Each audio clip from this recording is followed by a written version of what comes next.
Next, from Chicago, we attend a panel at the annual meeting of the Illinois Association of School Boards as State Senators Andy Manar and Dan McConchie and State Representative Will Davis discuss the ongoing push to reform the state's school funding formula. This runs about 50 minutes. All right, good afternoon. I don't think I've missed a panel at this conference since I've been elected to the Senate, but let me begin by thanking everybody for the work that you do in your respective school districts. It's work that doesn't get enough credit. It's work that comes with a lot of headaches. I've never run for school board. I think I've run for every other office locally, but never for school board. So I want to begin there by thanking you for the work that you do on the local level. To my colleagues here to my right, Representative Davis, who I've gotten to know well since I was elected to the Senate because of his work previous to my arrival on this important issue. He schooled me a lot through this whole process. Well, I appreciate that. And to Senator McConchie, who joined us in the Senate not too long ago, served with him on the commission that the governor formed, and we've been bringing him along with us too. And we're going to get you around the state as well, Senator, to see districts like I represent. Here's what I thought I'd talk about today, just for a few minutes. I thought I'd give you my perspective on the success of the School Funding Reform Commission that the governor appointed, as you know, many months ago. Offer my viewpoint of some of the things that we've gone through, and then offer my suggestions to the commission, which I've given, and to each of you and your respective roles in the education community in the state on what the commission should concentrate on the few meetings that we have left. So we've met every other week now for several weeks.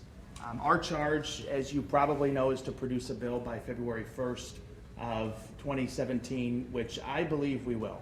I believe the commission will produce a bill and will work toward a bipartisan agreement. Whether or not that happens at the end, of course, is subject to so many things between where we are and that point in time. But I do believe that the commission will produce a piece of legislation because of the work that's been done in a bipartisan way. I think there's broad agreement on a couple of points. And if you look back in the mirror to years ago, I think this shows that we've had progress on this difficult issue. The first is this. I think there's broad agreement that our system and our distribution model that's in the formula today needs to change. There's still a few that say that what we have works. The model that's a couple decades old, that hasn't changed much even though the state has changed, still works in a very good fashion, but I think those voices are few and far between today in the state. And I also think that there's broad agreement that absent of change, our system is going to continue to erode, and the cost to fix it, which would lead to better outcomes, is only going to grow. So that's progress that I think that both Republicans and Democrats have worked toward, so that we can be at the point where we are today when it comes to the need for change in the system. Number two, this is a little bit more detailed, but I think it's very important. Just a couple of years ago, there were just a few proposals that had been filed and committed to legislation. That was an effort that I took part in. It followed efforts over many years in the legislature attempting to change our distribution model. But today we have any number of proposals that have been committed to legislation and that are filed for public display and public scrutiny in front of the legislature and the people of the state. That too is a point of progress. Here's one thing that each of those proposals have in common, which I think leads me to the point that there is broad agreement on this, that we should establish a defined adequacy target for every individual school district in the state based on the needs of the students that district serves. So whether it's an approach that I've taken in Senate Bill 231 or previous versions of that, or whether it's the evidence-based model, which has been promoted and well researched by the Management Alliance and others, sponsored by Representative Davis in the House and Senator Lightford and Barrickman in the Senate. There's one thing that all of these bills have in common, and it's simply we should measure what is adequate for each unique school district in Illinois and we should strive toward that goal for each district. Now, if we could just do that, if we could just change that, we would be so far ahead of where we are today in the state. So those are two things where I think there's some general agreement. Number one, we need to change the system, and number two, we should put a defined adequacy target for each district in our distribution model so that we can attend to the specific needs of every school district. Moving on to where I think the commission ought to concentrate its work from here on out with the limited meetings that we have left, I've identified 5 things, and I'll just tick through these things real quick.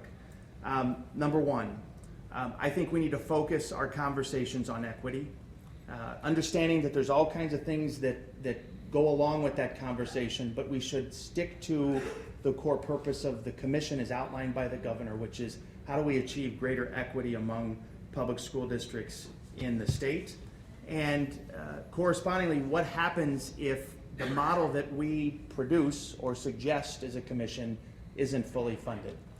Does that still lead to a more equitable system or not? So that's one thing that I think we should continue to focus on, and we have, but I think we should stick in a disciplined way to that topic. Number two, we should have, and this is a tough one, but we should have the conversation about what do we do with current resources that are in the budget today. Despite the fact that we have incredible challenges that are going to be in front of us for years to come in the state, we have resources in the billions, of course, in the state budget. Should we utilize those resources to address inequity? Should we freeze those resources and distribute them as they're distributed today and add to? That's a question that the commission has yet to grapple, and I think we have to have that conversation in front of the commission in a public setting, have that debate. That will help lead us to a final piece of legislation.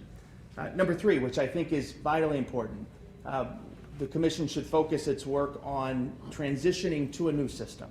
So how long should that transition take, and how much is it going to cost? Those are two difficult questions that legislators on both sides of the aisle have tried to tackle in recent years with different pieces of legislation to reform school funding, but the commission hasn't gotten there yet, and I think we should spend a good amount of time on those two things. How long should the transition take, and what type of resources are we going to devote to it?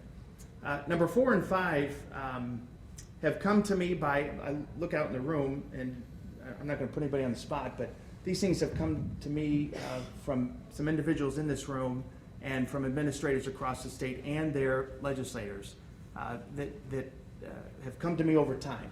You know, that people have said in public settings or in public meetings on school funding, hey, Manar, you ought to think about this, and you guys down in Springfield ought to think about these two things. The first is what I define as a middle district. So districts that have seen their fair share of increase in at-risk students, or students that we call poverty students, and they may not be at the state average, they might be just below, but what they're experiencing on the ground is a dramatic increase. So we want to make sure that we don't discount those challenges in a funding formula proposal. So that's something that the commission has started to talk about, and we have some unfinished work to do with that. And then finally, the fifth thing that I think we ought to spend our remaining time on is the issue of property taxes. That's something that Senate Bill 231 doesn't address directly. That's something that the evidence-based model over time, I think, addresses, but not immediately. But there's two pieces of that I think are important. Number one, and this has come from legislators in the state Senate who have advocated for this during our debate, and I think they're exactly right. We have a group of districts that have both high rates and high values, and that's a nasty combo for homeowners. And we want to make sure that any changes that we make don't adversely affect that type of district that would force them to raise their rates higher. That's a bad idea. So we have to address that in our bill, and I think the best way to address it is to make sure that we don't do anything that makes that bad situation worse. And then second, on the flip side, this has come to me from legislators as well, that we have a lot of districts that tax at a very low rate but spend well over what's adequate for their students. And those, I don't like to use the word overfunded district, but that's the term that we've used in conversations in public. So we want to make sure that in a time of strained resources, especially on the state level, when you add those to local contributions, that we have a balance in all of those things. I think that will help us get to a better place with a potential bipartisan piece of legislation. So again, I think there's broad agreement on a couple of points. We got to change the system. We have to set a defined adequacy target for each school district. And then I think we ought to continue to work on those 5 things that I just outlined. And I would just close with saying this. I was a skeptic of this commission when it was created. I was a skeptic of the commission. I thought it was too big. I thought it was too broad. But I will say this. Each legislative leader made their appointments almost immediately, if you recall. That was a good sign to me, that people were serious about this conversation. And then number 2, I would give some pretty high marks to Dr. Beth Purvis for keeping us in line and focused on the effort and the task that we were given as a bipartisan group of legislators. And I think because of the work of the members of the commission, as well as the work of the administration, we haven't turned over a whole lot of new turf, but we certainly have covered important turf that I believe will allow us to be in a position to have a bill filed and ready to go before February 1st. So again, thank you for the invitation, Susan. Appreciate being here. Thank you.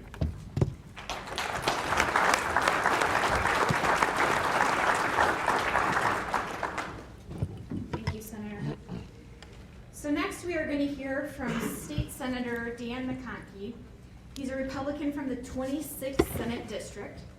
Senator McConchie is one of the newest members of the Senate, being sworn in April. But he has been actively participating in the Illinois School Funding Reform Commission created by Governor Rauner this summer. Please join me in welcoming Senator McConchie.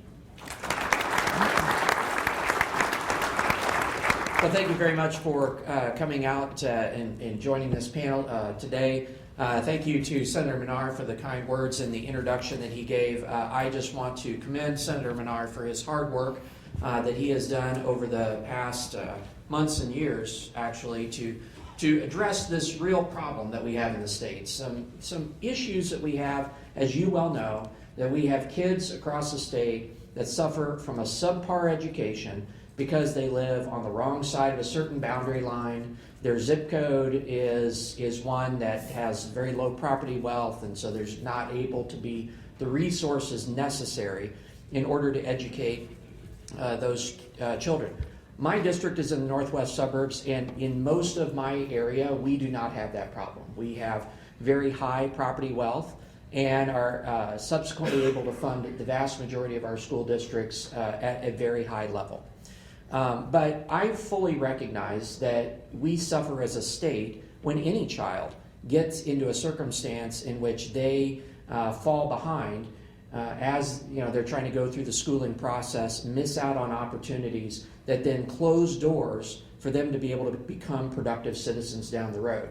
And so I'm very proud to be on the commission and was fortunate to have be appointed.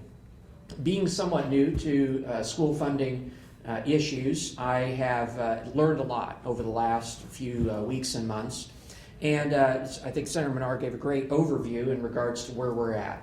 A couple of things that have really stood out to me is I think that we are,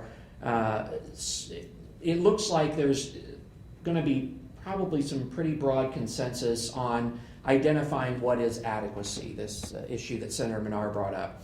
And being able to do so in a way that I think we're going to be able to look and know within a relatively close dollar amount, is a school being well funded or not? Are these students that are in these particular districts at least have the appropriate resources necessary to get that education that they need? And then certainly we're going to be able to look at that across school districts and then be able to determine, is there the appropriate equity that we're going to see across the state. A few things that I want to bring up that I think is important for us to address, and I hear it from my school board members and administrators, that I think we are going to be addressing coming up here in the next few weeks. One of which has to do with mandate relief. There are, obviously a large number of mandates that are unfunded mandates handed down by the state that you have to comply with, that you get no funding for, at least from the state, and may not really contribute to your doing what you need to do in order to help kids get to where they need to be. There has been some very little initial discussion as to how we measure the success of particular school districts, how well they're educating students, and for those districts that are above the bar, that there be no mandates per se, or a very small number of mandates. And if there are a small number of mandates, what is it that we kind of agree as a state are absolutely necessary to be there? Another, I think, has to do with, are there going to be incentives for consolidation of school districts? Certainly there is, I have both K-8 and high school districts and consolidated districts in my area. And some of them took certain incentives that were in the system 30 years ago to consolidate, and others did not. And I think there's going to be a discussion going forward is there areas in which consolidation makes sense? And if so, what kind of incentives can the state provide in order to assist with that process? Because certainly, as we well know, and as you well know, there's a lot of desire for local control in our state, and having smaller school districts in a lot of ways feeds people's desire to have that local control. And so what would consolidation look like? What kind of incentives would be there? And how can we maintain both the reality as well as the feeling of local control amongst the citizens in that area, so they feel that if there's an issue or a problem, they can be sure that they are heard. I want to also dovetail on Senator Manar's discussion about property taxes and expand on it just a little bit. We can essentially take the property tax areas of our state and put them in one of four quadrants. You have high tax, high yield districts. You have high tax, low yield districts, low tax, high yield, and low tax, low yield. And we're looking at numbers right now to try to identify school districts and where do they fit. So, for example, just outside of my district is Zion, Illinois, which has, I think, the third or fourth highest property taxes in the entire state. I think it's about 19.73%. In that area, you have very low property tax wealth, very high tax rates, low yields on those tax rates, and this is an area that creates what I call a kind of an economic dead zone. So businesses are not going to go and set up in that area, right? If you're wanting to set up a small scale manufacturing facility, and you're not going to go and set up in Zion, you're going to go across the border in Wisconsin, you're going to go in other places in the state, East St. Louis, Lansing, Illinois, same types of problems. We have these pockets of high tax, low yield areas that we fundamentally have to address. How do we get the appropriate resources into education in those areas, and then be able to address the property tax rates so that the property tax does not serve as a barrier to economic development, which is vitally important for our communities as well. So this is a discussion I think that we're going to be looking at going forward. I personally am a proponent of shifting away, fundamentally away from property tax as a primary source of education for schools. That raises a lot of concerns and questions on behalf of both school districts as well as local parents. For example, a lot of the questions that come up are, how are we going to maintain local control? How do we know that the state has not historically been a good partner with you in regards to proration and things like that? So how can we ensure that there's going to be adequate funding for the schools? And so that it's a very difficult issue. And I think that it's something, I appreciate Senator Manar's optimism that we're going to be able to get something by February 1st. I'm hopeful that we can get there. I at the same time will be sitting here and saying, I think we want to do this well. And whether that it entails a multi-step process, I think we're going to have to address this issue of property taxes, not just for school districts, but for the economic well-being of our state as a whole. So I look forward to your questions at the end. Thank you.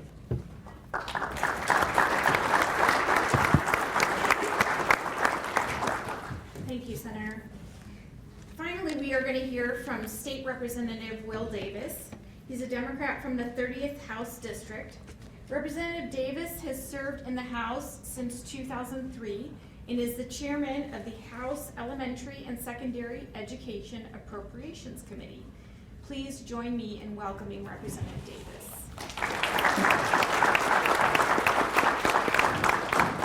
Thank you very much, and let me add to that I'm also a very proud father of that little 5-year-old.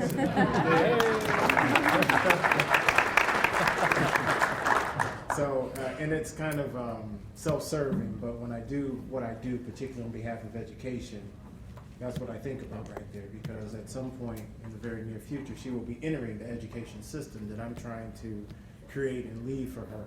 And I certainly want to make sure that what I have in my district in the south suburbs certainly gives her what she needs to be successful moving forward.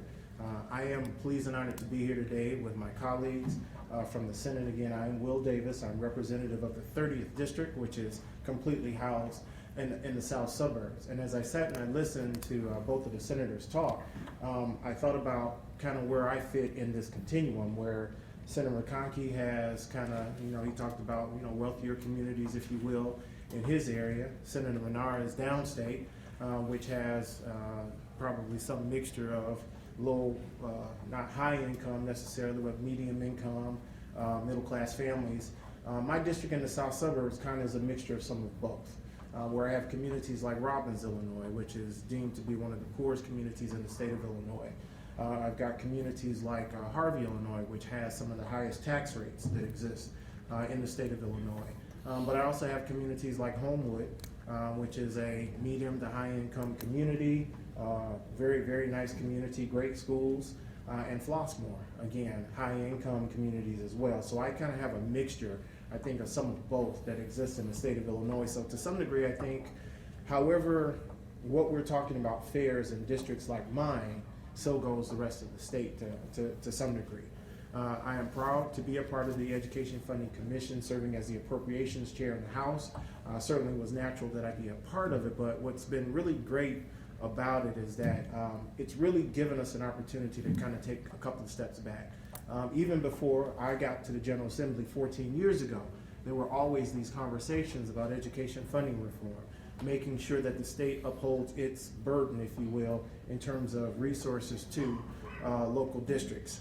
And there's always been a conversation about local control and what that meant in relation to the state.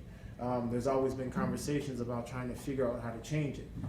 We've evolved a lot since then to have a dialogue about what we call evidence-based funding, which is really looking at data as a way to help drive some of the decisions relative to how the dollars are spent. And I think Senator Manar touched on one of the most important pieces of this evidence-based funding piece is that it really takes a good look at what your district needs and then tries to figure out how to send resources based on what your district needs. So again, one of the things that I talk about in this broad conversation is poverty and what that really means. Because I believe that poverty in my district is different than poverty in some other parts of the state. For several years before I was elected, I worked for Congressman Jesse Jackson Jr. And one of the things that he always talked about was that in the south suburbs, we would have I don't quite know where he got his data from, but he said 1 job for every 60 people. Whereas in the northwest suburbs, western suburbs, there were 60 jobs for every 1 person. So that meant that my community, if they wanted to have success, wanted to be able to sustain their families, they had to move. They had to travel to other areas. They had to go to other places. So for me, data is important. And when we talk about evidence-based funding, we're essentially saying that there is data points, and information that should drive ultimately this conversation about how those dollars ultimately are decided upon, determining what adequate and equitable means, and then ultimately what that should be moving forward. So when I think about the commission, for me, the commission has brought about some very necessary conversations that we kind of dance around a lot, and through the legislative process we may try to address it here this year, and the next year we may try to address something different, or if we messed it up the first year, we come back the next year and try to fix it, and we dance around a lot. But it has really brought a lot of conversations together, again, that need substantial dialogue. For instance, Senator McConchie talked about mandates. There's always a conversation about mandates, unfunded mandates, what that means. I would argue that members of the legislature are reactionary. So often some of the mandates that you see coming towards you are because one of your constituents, and there are constituents too, has come and complained and said, my district this, or they didn't do this, or they wouldn't address this. So they come to us, and we are reactionary. So we respond, and again, sometimes that response then ultimately results in something that the local districts don't like. Another conversation that I think has come out in this, and this was one of the meetings we just had in the last couple of weeks, is that on special ed. And I never knew that special ed had so many different components and pieces, and the fact that they don't all get along, to be quite honest with you. So it's interesting, you know, but I respect the fact that educating kids who have special needs certainly is one of the true things that we do in those districts. I mean, they are the neediest children, if you will, and it's important to really try to figure out what those needs are. And I'm pleased to see Dr. Leanne Frost, who runs the ECHO co-op that's in my district as well, joining us today, and she's been a part of that conversation about what special ed means and how we ultimately figure that piece out. And again, like I've mentioned before, another part of the conversation, again, one of the conversations we recently had in the commission was that on poverty, and exactly what does that mean. And it's interesting because, again, when I talk about poverty, I had a member of the commission who's James Demas, who's the secretary of the Department of Human Services for the state, who says, I grew up a poor kid in Wheaton. Now, the Wheaton that I know, and we had this conversation, and we had to understand what that meant. But going back to what I said about Congressman Jackson, is poverty in Wheaton, kind of something that is there because that's what people want, and not to say that people want to be poor, but again, his poverty in Wheaton, to me, is different than my poverty in the south suburbs, where I don't have the opportunity to address that need of poverty, whereas in some communities that have poverty, have opportunities very locally where people can address those needs. So again, it's brought out some really, really interesting conversations. It's been enlightening even for me, and I thought maybe over my 14 years I've actually heard it all through the committee process. But no, this has been very interesting. I too am very optimistic as to where this is headed. Now, I don't want to cast aspersions on ultimately where we're going with this, but again, just looking at kind of how the politics of where we are has happened over the last several months, I do believe, like Senator Manar said, that we will get to a piece of legislation that I think many of us, if not all of us on the commission, will ultimately agree on, because that's our job. That's what we've been asked to do. That's what we were appointed to do being on this commission, is come up with something that we all can agree on. And then, of course, now's the tough sell. The governor has to be supportive of it.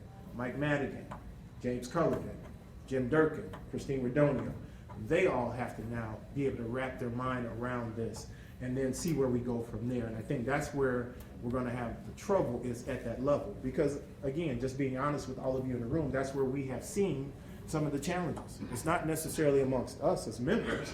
It's about what happens when we turn things over to our leadership and how they work together, or for that matter, don't work together to try to get something done. So that's where the real challenge is going to be. And as I sit down, what I would of course say is that one of the key components of anything that we do in Springfield is what you do as constituents, and how you not necessarily embrace it, but how you advocate moving forward. And I truly believe that advocacy is so very important in this, regardless of which side of the fence you're on, which side of the aisle you're on. If in this conversation, at this conference, and in this room, we can agree that the most important thing that we need to be addressing are the needs of our children, then let's figure out how to keep that at the very top of the list. Regardless of who you voted for, regardless of what ideology you may lean toward, or whatever the case may be, let's just really keep kids at the top of that list. And I truly believe that if we can figure out how to make sure that we keep our young people, our children at the top of that list, then we will truly get something done, because all of you will demand it, all of you will drive us to make sure that it happens. And the more we get from you, the more we can push our leadership ultimately to get something done. Thank you very much.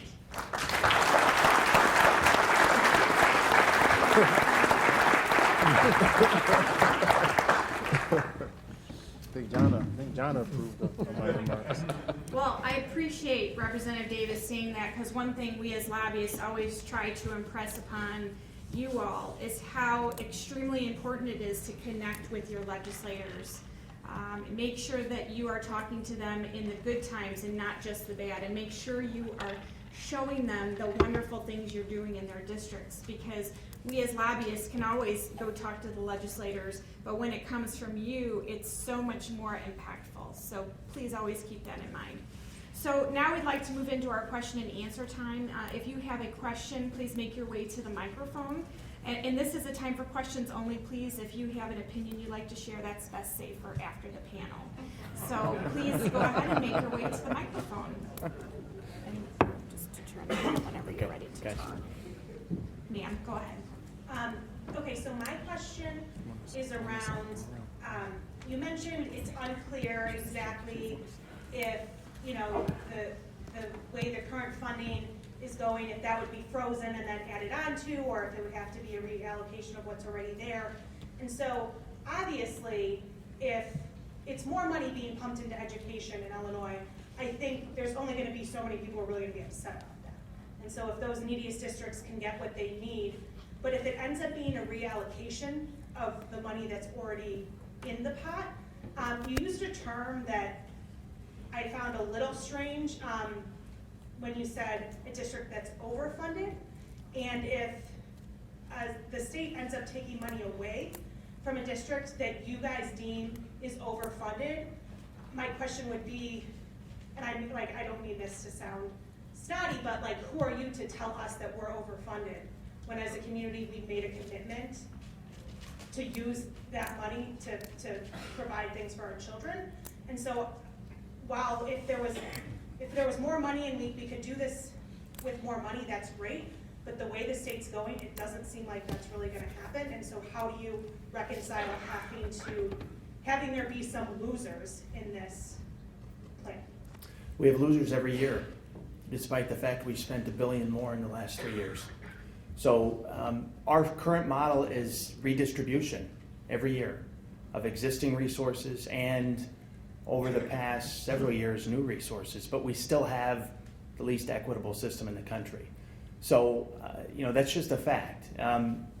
So we have to grapple with that. We had the first commission meeting, and we had a gentleman who, what was his name? Mike Griffin, Education Commission of the States, came to our first commission meeting. He led our discussions in the Senate almost 3 years ago. And the first chart that he put up to the commission was the exact same chart that he put up to the Senate 3 years ago. The only difference is we had spent $1.2 billion more along the way on schools, but we didn't move the equity needle at all.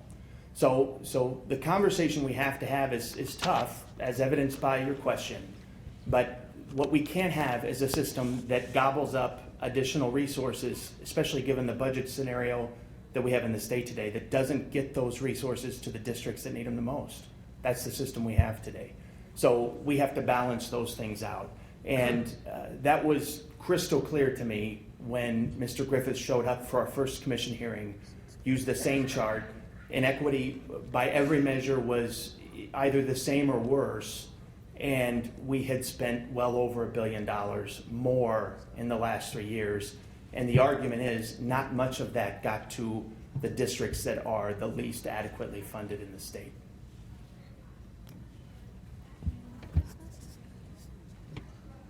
One thing I'll just note is that, to my knowledge, no state has done significant funding reform, school funding reform, without new money. That is, I think, probably the crux of our real problem. I mean, as we've looked at in other states. When the commission first started, coming in from the outside, my view of things was there was really two initial proposals on the table. One was some form of redistribution, and the other was pump a whole, billions and billions more into the system to bring these very underfunded schools up to some level of adequacy. I think that as we've continued to explore this, there have been these issues like with property taxes and stuff that have outlined potential other maybe areas in the middle that might be a path forward to, but that's, I think, part of the hard work we have ahead. Ma'am, let me just add, and I can appreciate what you said about who are we to tell you locally. But we all have to have a conversation about this. We ultimately do. Now, as an appropriations chair, I kind of think my job is to try to push as much state money out the door to local districts as possible. And if, you know, as we say, God bless you, if you can do more than what we're willing to give you, so be it. But understanding that because every community can't do more, we do have to take a look at how we raise the tide for the districts, if you will, for those districts that don't have resources like other districts. Now, if a district is able to spend, you know, below the adequacy level, if you will, as defined, the way it's currently defined, and get great results, great, you figured out how to do more with less. And we all need to be maybe taking a look at what you're doing. Maybe there's something that we can all adopt.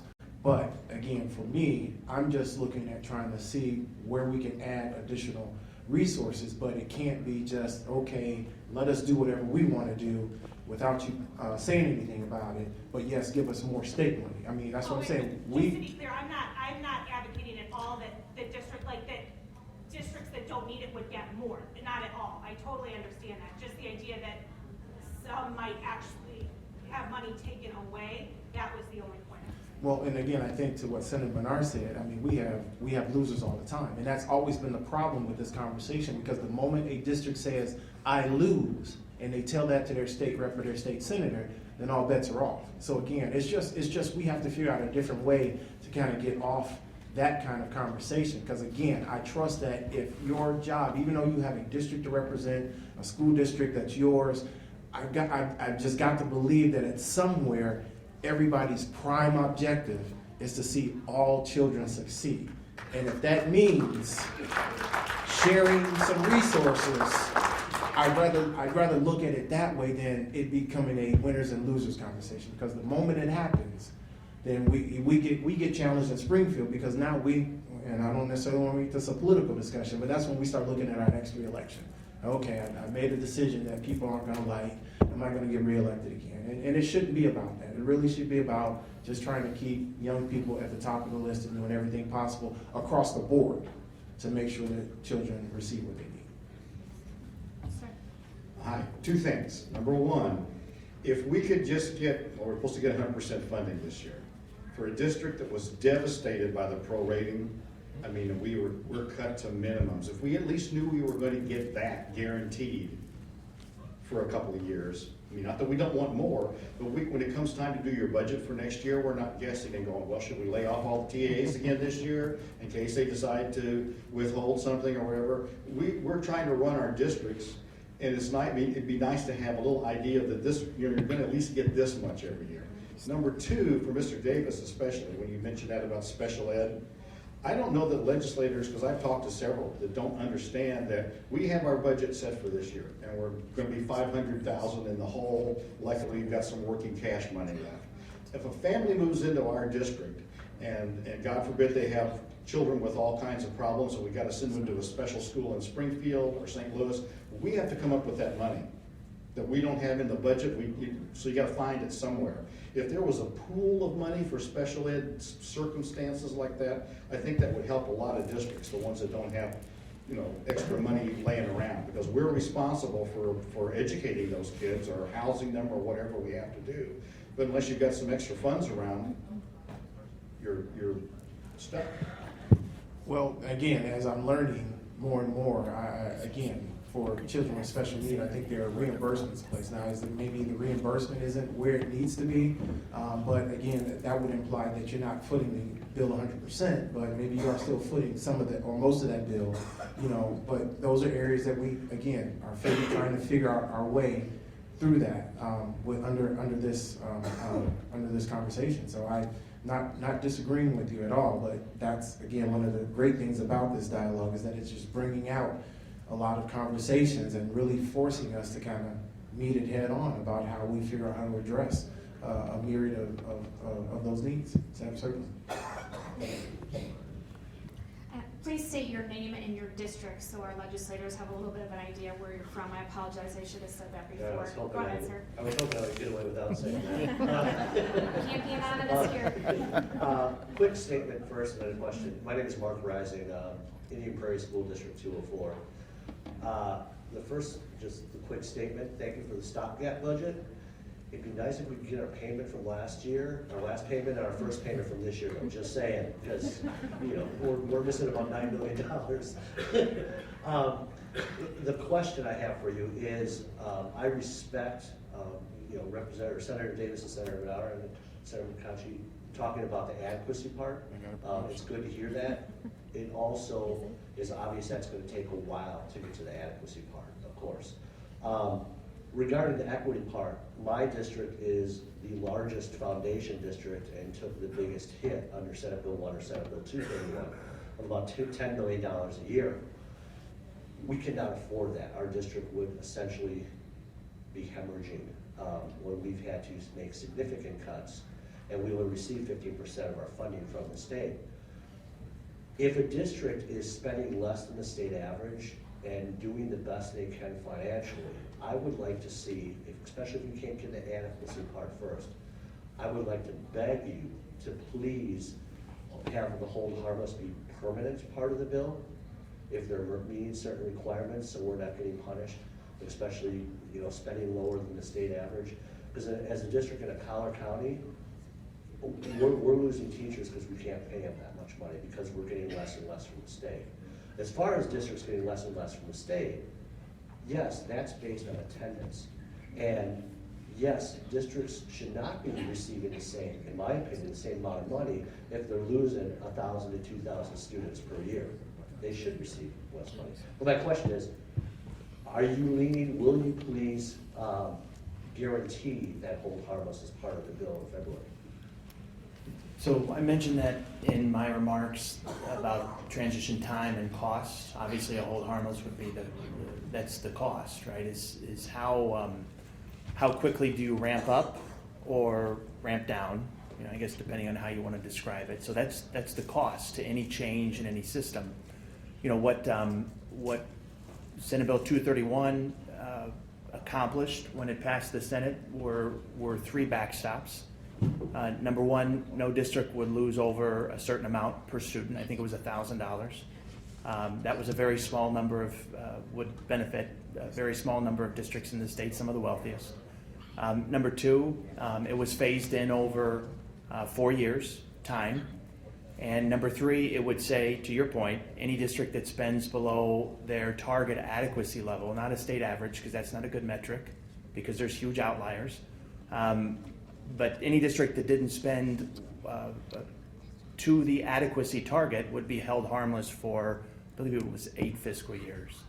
Until the full, there's going to be, I would never advocate for a full permanent hold harmless. I would never do that. Well, and that's why I question you, because Yeah. it was an appropriation that had to be voted on every single year. So And does- to me, that's not something to support. So does your categorical grants today, so does your bilingual education, so does general state aid.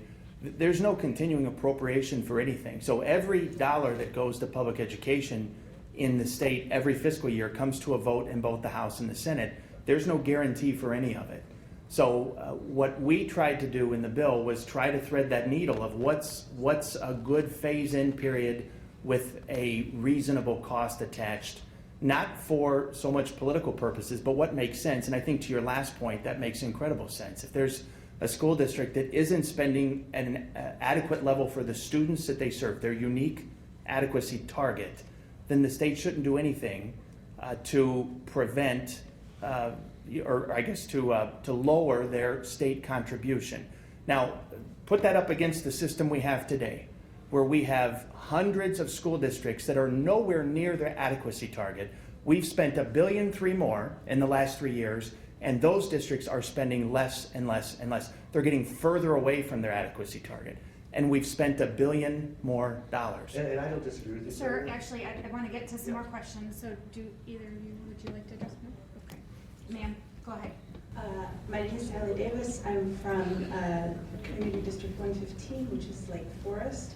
And I need to start by saying I would never have my 5-year-old who could hold still that long. So, you guys are doing phenomenal parenting. You're awesome. We're sitting there.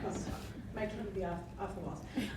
Okay, so one of the things I liked hearing from you guys was when you were talking about the myriad of other issues that have their tentacles that come into this, and that it's sort of this onion that you keep peeling back.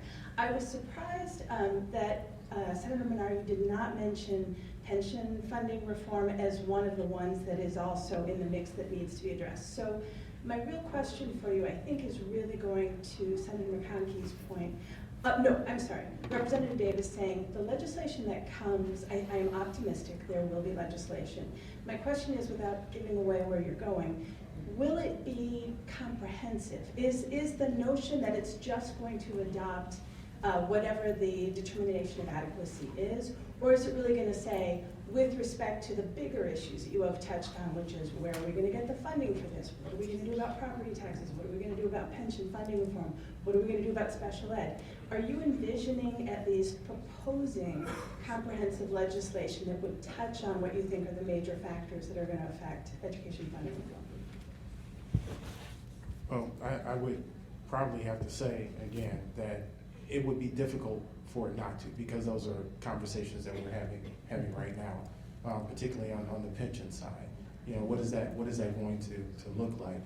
We've heard some proposals out of the administration about a reformation of pensions, but we've heard Madigan say, fine, you guys take care of it. I mean, we've heard a number of things come out of leadership on that, but I would probably say, and that's just the diversity of the membership, meaning the legislature. So we've got some that are really focused on the pension conversation. So they're not going to let something like this roll out without it, touching or being a part of that. So it just depends on what member you're talking about in terms of something that's truly important to them, and that's on both sides of the aisle, in terms of how they see this, ultimately rolling out. So I guess what I'm saying is yes to your question, and that it would be tough not to talk about some of these other things in this context as well. Now, whether that means they're woven into the dialogue all through, or if we kind of get to somewhere on this one, and then, okay, now let's bring in that into the conversation and see how it changes. I'm not sure if we know exactly how we're going to do it, but I think it has to happen. I'm very encouraged by that. Thanks.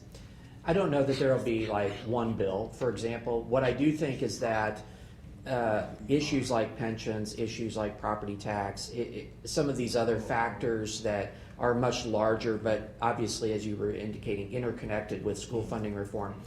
A lot of those conversations, I think, will be able to advance more intelligently and faster once we have an adequacy and equity target. So once we know, the school, this particular school district in East St. Louis is this much underfunded, or, based on whatever's in that, I think that very much helps to create a base through which to be able to have some of these other conversations, and much more intelligently, that expand outside the school funding question. Sir. My name is Jim O'Connor, Oak Park, District 97, school board member. Thank you guys for coming out, and thank you for organizing this. I have two questions. One, why is it that we have a state funding system that takes local ability to pay, free and reduced lunch students, special ed, that only takes like less than half the funds take that into account? Why is it not that we have, why doesn't it take more of, take those things into account? Why don't more funds take that into account?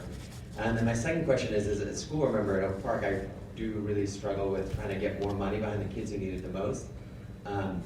Any tips on that? Any thoughts on things that you can do at the state level that would help me as an advocate for the kids who really need help the most? How can we get them more money at the local level too? Thank you. Well, if I could start at the end and come forward, I mean, one of the things that I observe at school board meetings is that they're very poorly attended, and it's usually the more vocal people that come. So if you're talking about children in your district whose voice isn't heard as much in that conversation just based on who attends the meetings, it really is going to require that push from that segment of the community. Because I think if you have the desire to want to do that, then I think it's 6 other people you got to convince. And the question is, can you convince those 6 other people to agree with you relative to pushing more of your local resource in a different, in a different direction? And I'd be I'd be careful in me saying something to you, because then that gets into me telling you what to do, so to speak. You know what I mean? And other members of your board. So I just really believe, you know, that it's your community that really has to stand up for them, and certainly you can be a catalyst for that change in terms of mobilizing other parts of your community to do so. And I lost the first part of your question. What was that again? Oh, you said in other funds. I'm not sure what you mean by that. So why is it that only just less than half of state funds take local ability to pay free and reduced lunch students' special ed status into account? Why is it not higher than that?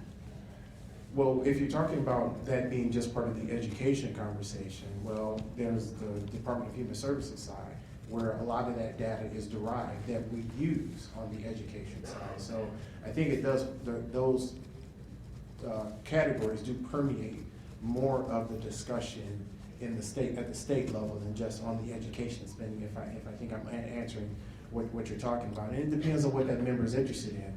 One of the things that I push a lot is supplier diversity. We have a number of entities in the state of Illinois that we regulate, you know, and I'm pushing them to do more in terms of diversifying their workforce, you know, recognizing that they need to do more in communities that don't have as much. And there's legislation that I've passed in order to try to drive that conversation. So I think it permeates a lot more of the dialogue and other conversations in the state than probably many of us may realize. So it's not just in the education conversation that we talk about free and reduced lunch and poverty counts and things of that nature. There are in other areas. You're watching the Illinois Channel, an independent nonprofit corporation formed to provide gavel-to-gavel coverage of Illinois state government and other public affairs events taking place across Illinois.